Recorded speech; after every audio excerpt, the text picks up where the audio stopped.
기도하겠습니다. 찬양 받으시기에 합당하신 하나님, 우리 예배를 받으심 믿고 감사드립니다.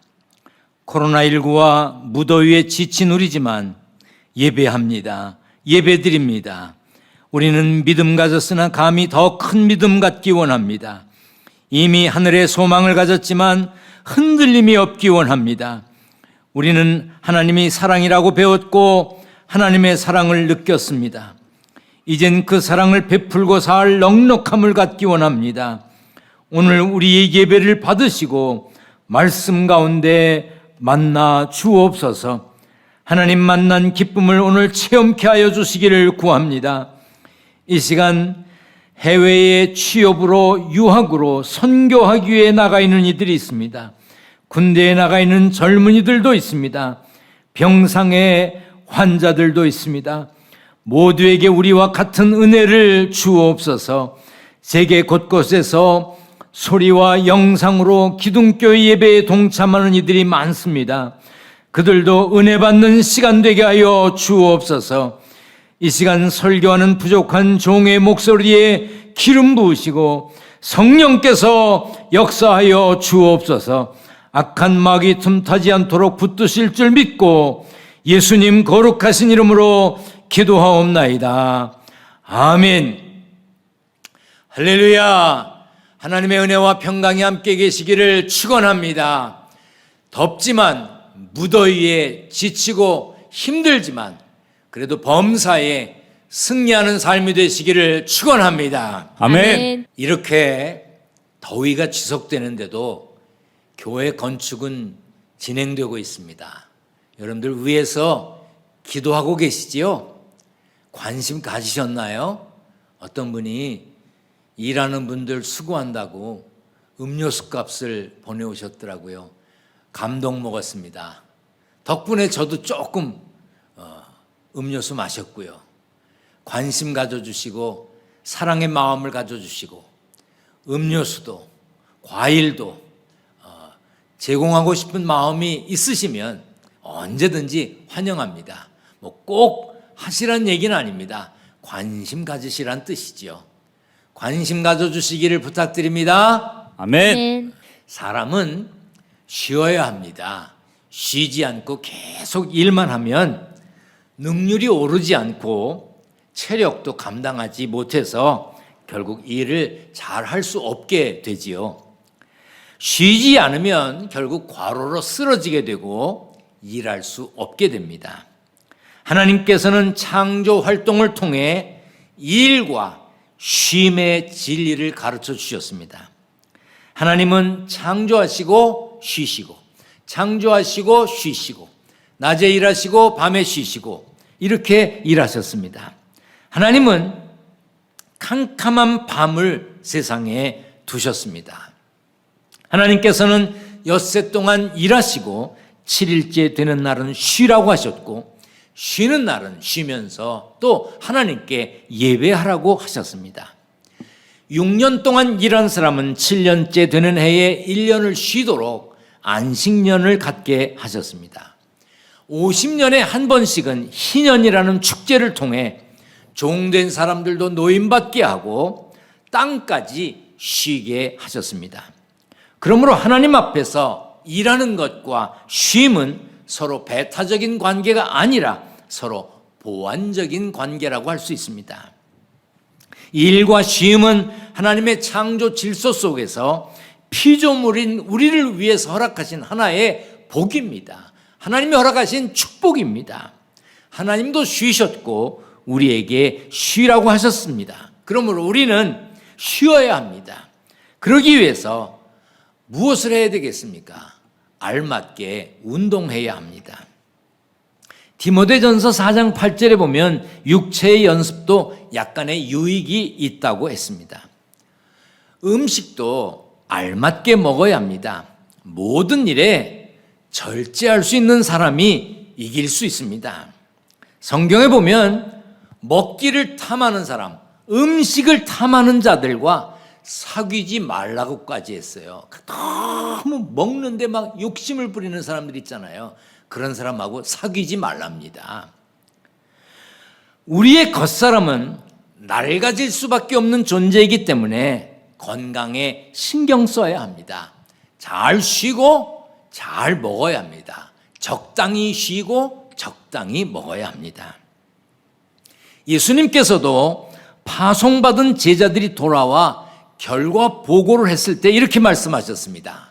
너희는 따로 한적한 곳에 가서 잠깐 쉬어라 하시니 이는 오고 가는 사람이 많아 음식 먹을 겨를도 없음이라.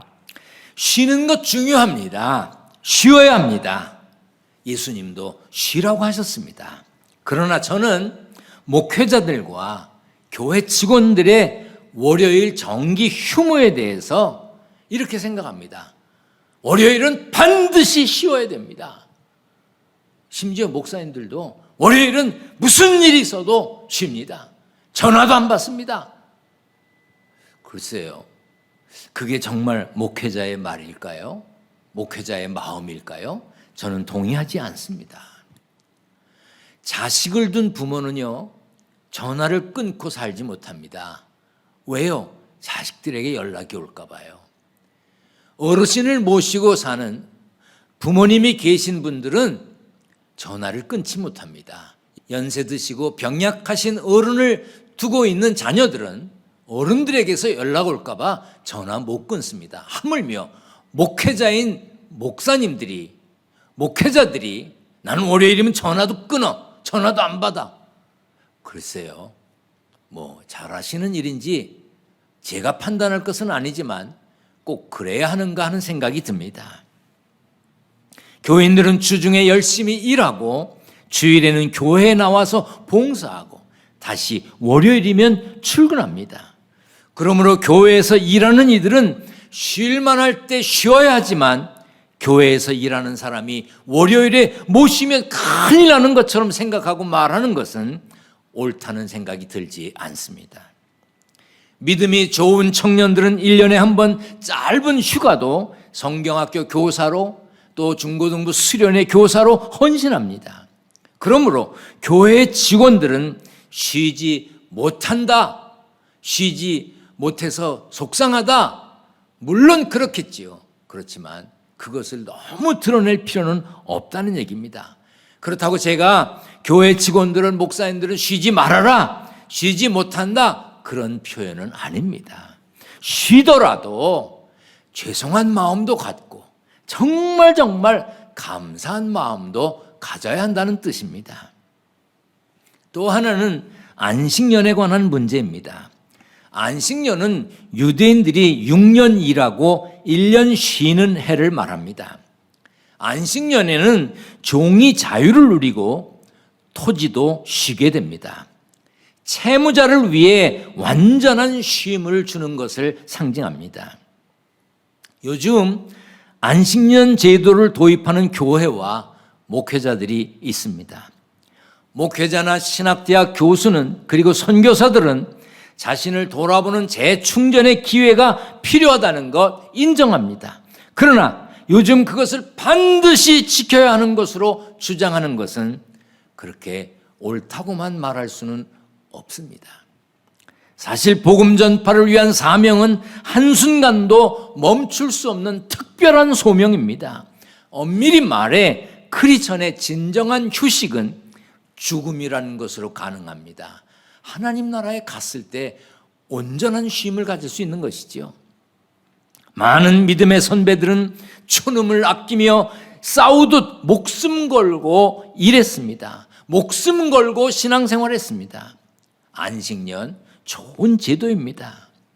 언젠가 우리 교회 어떤 분이 저를 찾아오셔서 정중하게 이렇게 말씀하셨습니다. 이제 안식년을 좀 가지시지요. 이제 좀 쉬세요. 부목사님들도 여럿 계시고 교회 직원들도 많으니 한 1년 어디에 가셔서 그냥 다 잊어버리시고 좀 쉬다 오시지요. 얼마나 고마웠는지 모릅니다. 진심으로 고마웠습니다. 누가 계속 이런 얘기를 해주기를 기다려도 그분 외에는 그렇게 말씀하는 분이 안 계셔서 쉬지 못하고 있습니다. 그런데 안식년 제도가 그렇게 좋은 것이고 목사님들이 취할 권리라고 생각한다면 저는 먼저 교회에서 일하는 사역자들에게, 목사보다 더 오래 일한 사역자들에게, 부목사님들에게 그런 제도를 허락해야 된다고 생각합니다. 사실 담임 목사님만 안식년을 갖는 것은 부끄러운 일입니다. 오래 수고하신 모든 분들에게 적용할 수 없는 것이라면 담임 목사님도 안식년을 갖지 않는 것이 옳다고 생각합니다. 사실 나이 많고 적음에 상관없이 우리 모두 얼마 남지 않았습니다. 얼만큼 살지 알 수 없는 인생이지요. 그러므로 초놈을 아껴가면서 살아야 합니다. 물론 인간은 제한된 능력과 제한된 수명을 가진 존재이기 때문에 분명히 쉬어야 합니다. 쉬는 것이 더 크고 많은 일을 할 수 있는 원동력이 됩니다. 그러나 공평한 쉼이 되어야 한다는 뜻입니다. 예수 믿고 천국을 소망하며 사는 우리는 어떻게 쉬어야 하겠습니까? 하나님과 목자와 양의 관계를 유지한 상태에서 쉬어야 합니다.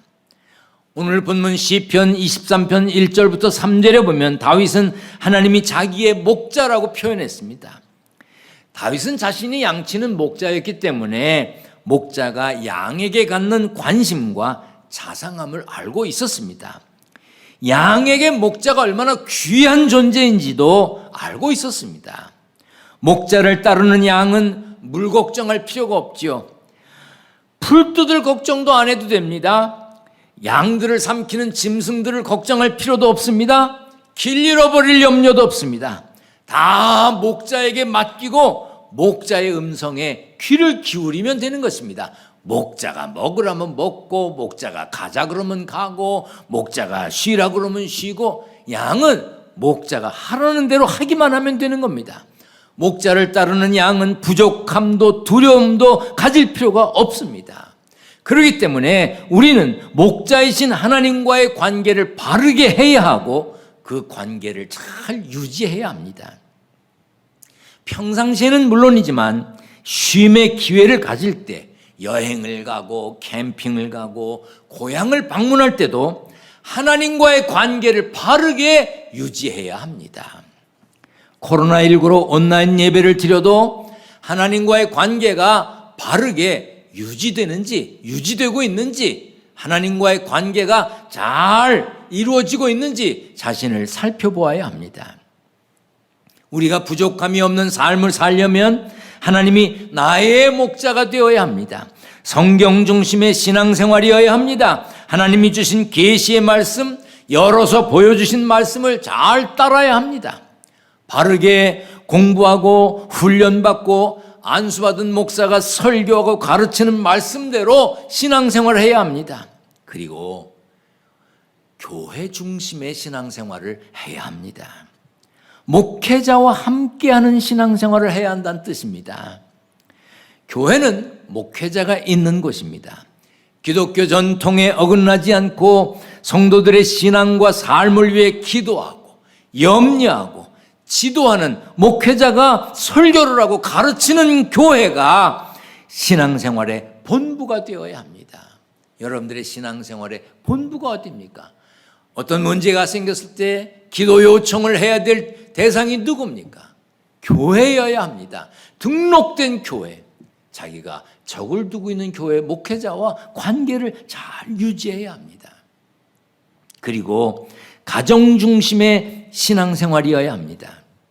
하나님이 허락하신 가장 기본적이고 중요한 곳이 가정입니다. 어떤 이유로든지 가족과 가정을 소홀히 하는 것은 바른 신앙생활이 아닙니다. 이단이거나 잘못된 가르침을 받은 사람일 것입니다. 성경 말씀이 어떻고 전통이 어떻고 하면서 가정을 소홀히 하게 하는 목회자가 있다, 가정을 소홀히 하게 하는 단체가 있다, 100% 잘못된 곳입니다. 잘못된 목사입니다. 디모데전서 5장 8절 같이 읽겠습니다. 시작. 누구든지 자기 친족, 특히 자기 가족을 돌아보지 아니하면 믿음을 배반한 자요 불신자보다 더 악한 자니라. 불신자보다 더 악한 자라고 했습니다. 말씀대로라면 가정을 소홀하게 가르치는 집단, 가르치는 사람은 틀림없이 잘못된 것입니다. 성경 말씀 중심, 교회 중심, 가정 중심의 신앙생활이 아닌 것은 잘못된 겁니다. 그것은 목자를 바르게 모시지 못한 사람들이 하는 일입니다. 그렇다면 우리가 어디 가야 쉼을 얻을 수 있겠습니까? 예수님은 마태복음 11장 28절에 이렇게 말씀하셨습니다. 수고하고 무거운 짐진 자들아 다 내게로 오라. 내가 너희를 쉬게 하리라. 또한 마태복음 11장 29절에 나는 마음이 온유하고 겸손하니 나의 멍에를 메고 내게 배우라.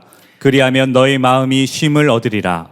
참된 쉼, 참된 평안, 참된 해결은 예수 이름으로 하나님 앞에 섰을 때만 가능한 것입니다. 하나님이 나의 목자 되시고 우리는 그 말씀을 따를 때 푸른 초장에 눕게 하시고 잔잔한 물가로 쉴 만한 물가로 인도해 주시는 것입니다. 물론 그 푸른 초장, 쉴 만한 물가가 세상 사람들의 보기에 한심해 보일 수도 있습니다. 세상 사람들이 말하는 푸른 초장과 쉴 만한 물가는 관능적인 즐거움을 주는 곳을 말합니다. 자기 중심적인 즐거움을 주는 곳을 말합니다. 자기 중심적인 즐거움은 쾌락은 얻을 수 있으나 타락과 방종까지 서슴지 않는 위험한 것입니다. 그런 것들이 세상이 주는 잔잔한 물가입니다. 그러므로 크리스찬은 휴식, 쉼, 휴가 이런 모든 것들이 세상 사람들과 달라야 합니다. 쉬더라도 달라야 한다는 얘기입니다. 예수 믿는 사람은 옷을 입어도 달라야 합니다. 먹는 것도 달라야 합니다. 가는 곳도 달라야 합니다. 영의 휴식이 포함되지 않은 육체만 즐겁게 하고 육체만 편안한 그런 휴가는 타락하기 쉽습니다. 크리스찬은 평상시에도 그래야 되지만 쉴 때, 여행할 때, 휴가 때도 그리스도인 크리스찬다워야 합니다. 신앙적으로 갈등하는 사람의 쉼은 아무리 좋고 멋진 휴가를 가졌더라도 내면적이고 근원적인 휴식을 얻지 못합니다. 영혼의 소생을 얻게 됨으로 오는 복이 참된 복입니다.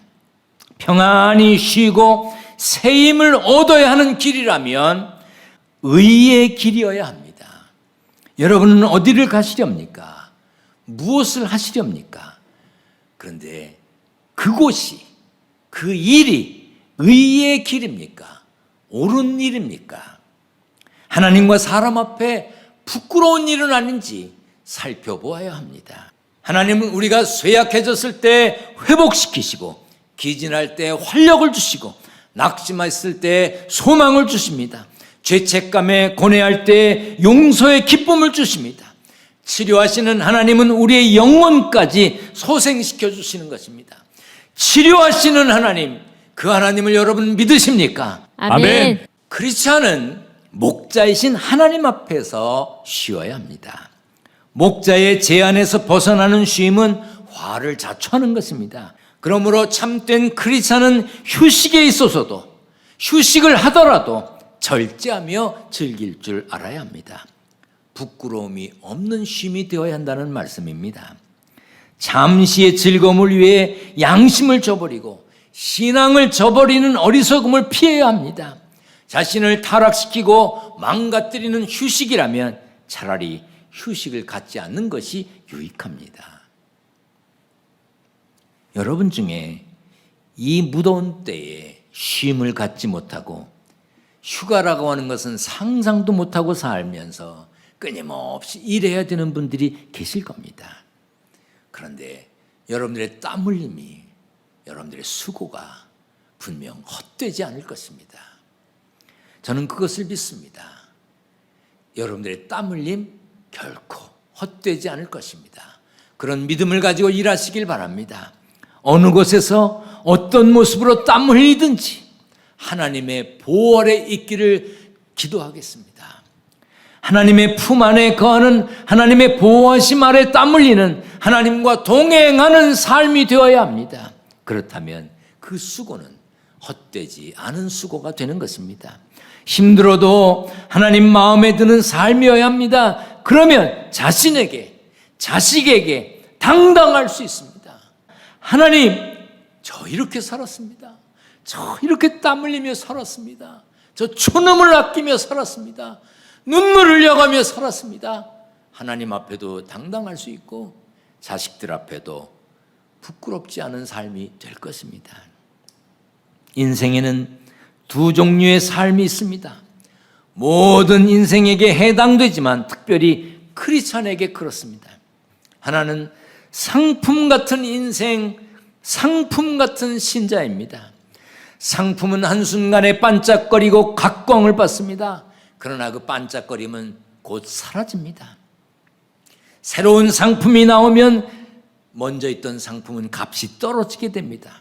시간이 흐르면 쓰레기통에 던져버립니다. 또 다른 하나는 작품 같은 인생, 작품 같은 신자입니다. 작품은 비록 순간적인 반짝임은 뚜렷하지 않지만 시간이 흐를수록 그 진가가 드러납니다. 작품은 시간이 흐를수록 값이 올라갑니다. 시간이 흐를수록 사람들이 더 간직하고 싶어하고 더 가까이 하고 싶어하고 더 귀하게 여기는 것입니다. 어떤 삶을 원하십니까? 상품 같은 삶, 작품 같은 삶. 하나님은 우리의 게으름을 분명 징벌하십니다. 그러나 하나님은 부지런히 사는 우리에게 쉼을 허락해 주셨습니다. 여름이라고, 무덥다고, 몸이 지친다고 목자이신 하나님 눈 밖에 있어서는 안 됩니다. 아무리 더워도, 아무리 쉬는 시간이라도 예배하는 삶, 빛되고 소금되어야 하는 하나님의 자녀로서의 삶은 중지할 수 없는 것입니다.